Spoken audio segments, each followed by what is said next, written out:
We arrive in the classroom early, but we're not the first. That dark-haired girl. What happened? ¿Qué pasó? What happened? That dark-haired girl I noticed before slumped over her desk at the last row. Oh. She jumps a little when Misha crashes into the room with the elegance of a rhino. If that's not a metaphor, I can speak words. She shrinks deeper into her seat. I can feel her tension all the way from here, as if she were slowly turning into stone just from our presence.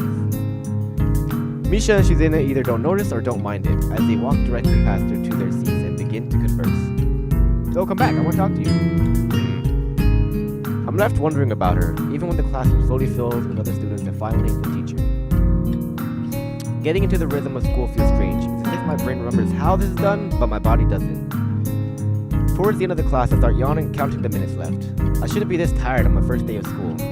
Look, you should be tired on any day of school. That's just school. Maybe it's the long time I spent in the hospital that made me like this. I'm even feeling physically weak and lifeless. And you've been laying in a bed all day, I'm pretty sure. For like, what was this, 4 or 6 months? Before long, the final bell rings. School is finally over for the day. Beside me, Misha and Shizena are having a short conversation. After a bit of deliberation, Misha turns to me. What does that word mean? I don't know. Don't know. Unfortunately, we can't stay and show you around today, Hee-chan. We've got to hurry already since there's a lot of work for us to do. Damn. Forget it. I just need help, but forget it then. Damn. Am I important enough? I see. You'll find your way around here, I'm sure of it. Ah, wait, the teacher said I have to see the nurse. Where do I have to go?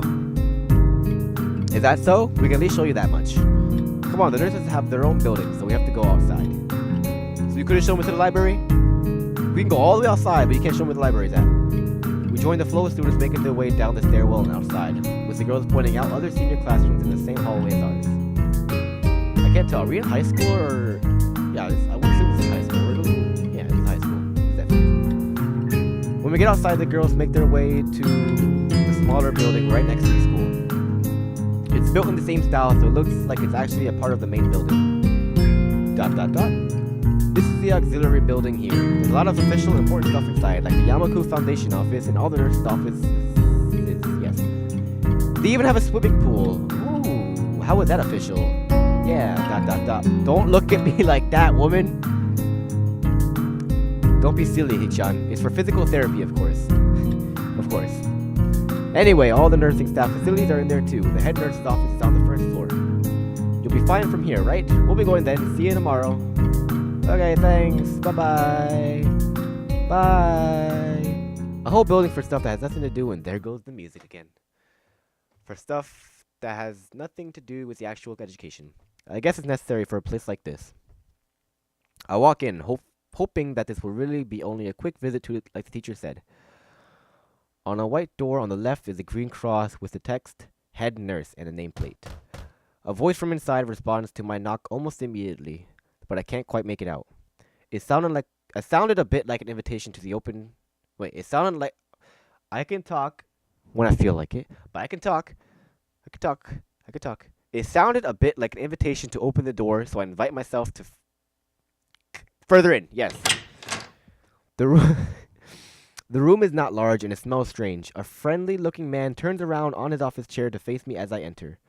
His desk is neat and tidy, but the bin under the table is overflowing with used medical utensils, and there are at least a dozen coffee cup rings lingering on the desk. He does not sleep. Oh yeah, this is a 24-hour. He does not sleep ever. But you're looking good for someone who hasn't slept. Smiling man. Hello there, what can I do for you today? He is young-looking and sort of rugged, but the dimples in his cheeks wash that... What dimples?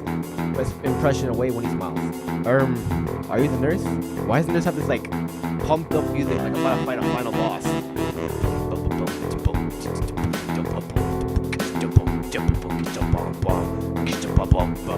About to beat the boss of this game, yeah. I'm getting a little carried away. He smiles like a person who... It's hard to talk when this song is playing. I didn't read it. I go back. Don't know how. Why, yes, I am. It says so on the door, no? You can call me by my name or just the nurse like everyone else.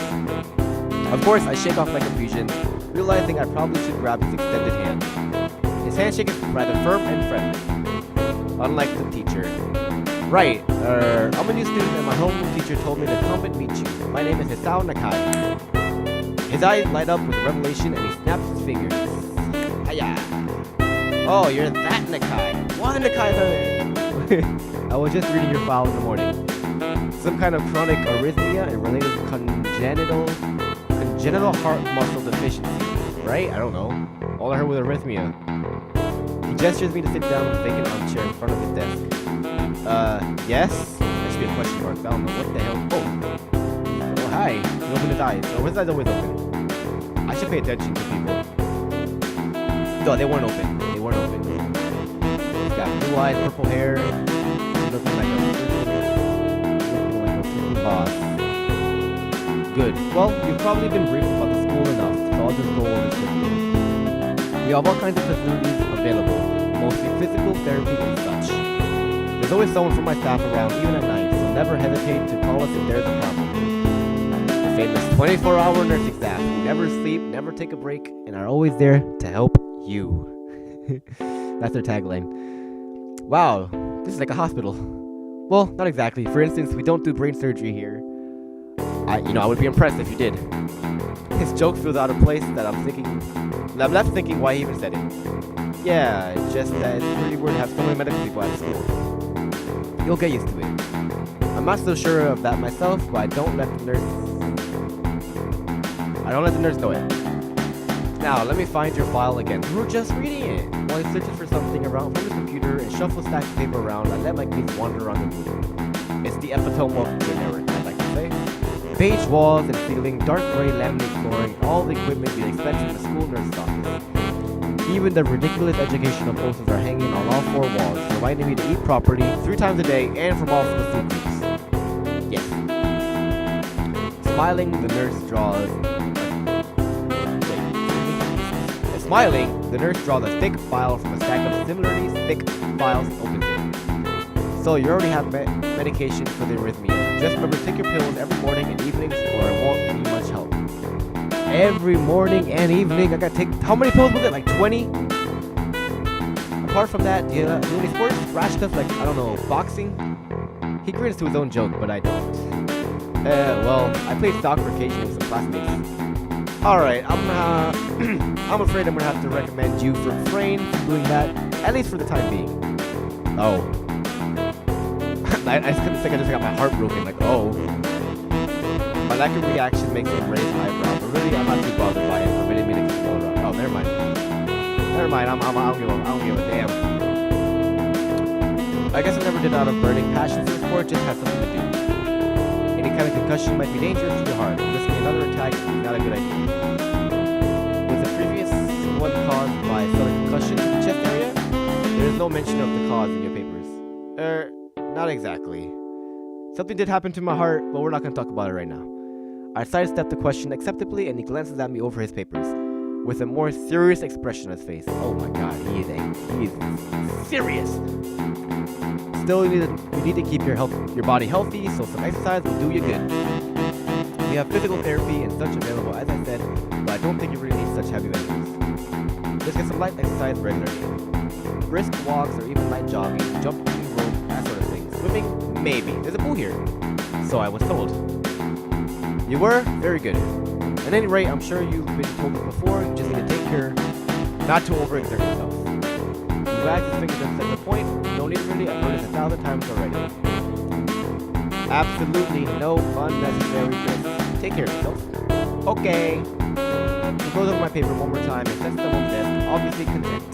That is not the book now, it is content. Good, that's it then. Come meet me if you ever need something. This music, oh, it's gone. I was kind of getting into it. And the music's gone. I ushered out before I even realized it. I'm sorry I have to hear my voice by itself with no music. I am sorry. I ushered out before I even realized it. A quick visit indeed. I end up standing in front of the main building and the auxiliary building. Although to my eyes, they still look like one and the same. What time is it? Oh my, I gotta start. How long have I been recording? Whatever, we'll see how far we go. It's the first real look I get at the other students. So I watch people coming out of the school, going towards the gate or the door. This place is empty. What are you talking about? Everyone seems to know where they're going, except me. and I still keep thinking that most of them don't look too special for being students at a special school. Then again, neither do I. Does that make me one of them? One of us? One of us. ... One of us.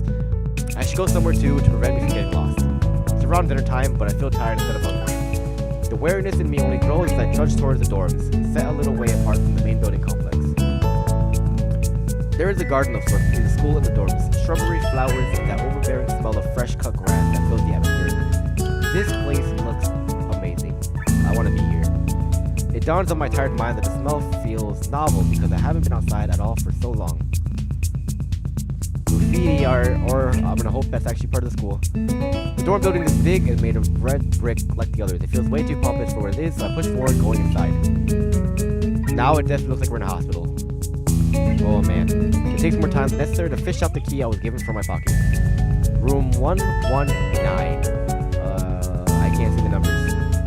Despite the ornate exterior, the inside of the dorm is fairly new, functional, and boring. Yeah, I'm gonna assume it says exit, but I can't read that. Just like in the main building, the halls and doors are wide to accommodate wheelchairs. The same goes for the elevators at the end of the hallway. There's no elevator here. I poked my head around the corner of the common room door. Instead, a few students are watching television. One nods and gives a quick hello before turning back to the TV. Seems that only the girls around here are sociable. I suppose that's perfectly fine with me. I'm okay with that. Yeah, now you're okay with that, aren't you? I climb the stairs to the upper floor. Where is my room? Here, small corridors branch off from the main hallway. Each of these minor halls seem to have a toilet and shower, as well as 4 rooms. About halfway down the hall, I spy a room 119. There we go. The nameplates on the rooms adjacent to mine are blank. I guess there are just 2 of us here. Light shines from below the room. Oh, there goes the music. Something's gonna happen. Light shines from below the door of room 117, so I knock lightly. Hello? Is anyone home? From inside, I hear a few movements, then the clicking of way more locks than I thought these doors had. It was... After a moment, the door squeaks open. Oh. Hello? A bespectacled boy is standing in the doorway. He's looking at me very intently through his extremely thick eyeglasses. Now, I feel like I think we're gonna end it here before we talk to this guy. We're gonna save this for the next one. So we're gonna end it here. So far it's been going well. We met 2 girls today. Well, a third. We didn't get to talk to that one. I'm interested in her. We're gonna talk to her whenever we get the chance. But yeah, that's it. We're gonna go to bed, go to sleep. We'll talk to this guy first. And yeah. So I'll see you guys next time, alright? Remember, and like I said in the last episode, remember to tell someone that you love them. Maybe one day you'll never get that chance. See you guys next time. See ya.